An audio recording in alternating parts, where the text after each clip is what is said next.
Hi, I'm Jeremiah, and this is my story.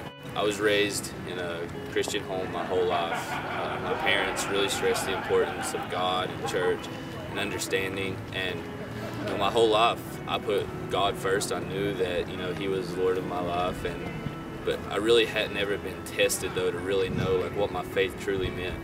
I really didn't have a lot to worry about in my life. It was a great life, and then about right before my junior year, all that changed, and my parents just told my little brother and I that they were getting separated. And it was something that neither one of us was prepared for. They hadn't led us up to it or anything. It was just kind of out of the blue, and that really changed everything.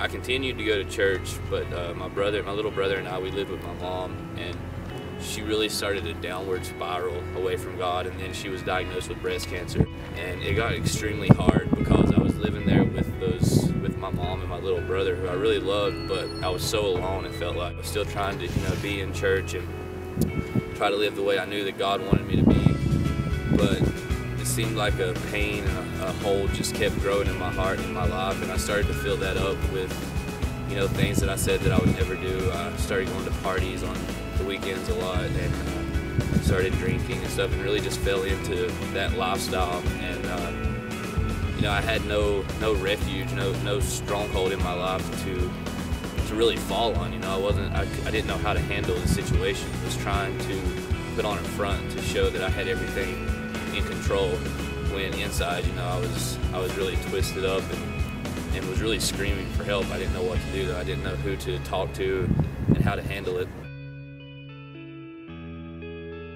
And one day I got invited to a youth group by a teacher at our school who's the sponsor of our FCS.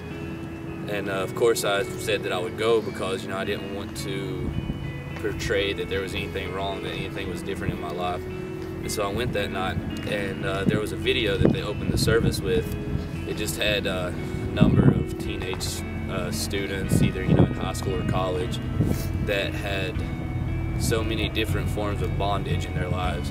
And it was portrayed as like handcuffs on a young girl, and then there was a guy who was wrapped in chains and another guy wearing a straitjacket, and they were going through their everyday life, the actions of their life, just being held down and weighted by this bondage that was on them. At the end of it, I was just sitting there in tears, and I knew that each person on that video represented the way I had been living my life. I had been brought down and torn down by the lifestyle that I was living, yet I was trying so hard to hide it, and it was weighing me down and pulling me down, and I didn't know how to handle it. That night I truly realized what it felt like for God to just wrap His love around you and say, no matter what, I love you, and I am your stronghold, and I am your refuge from the storm.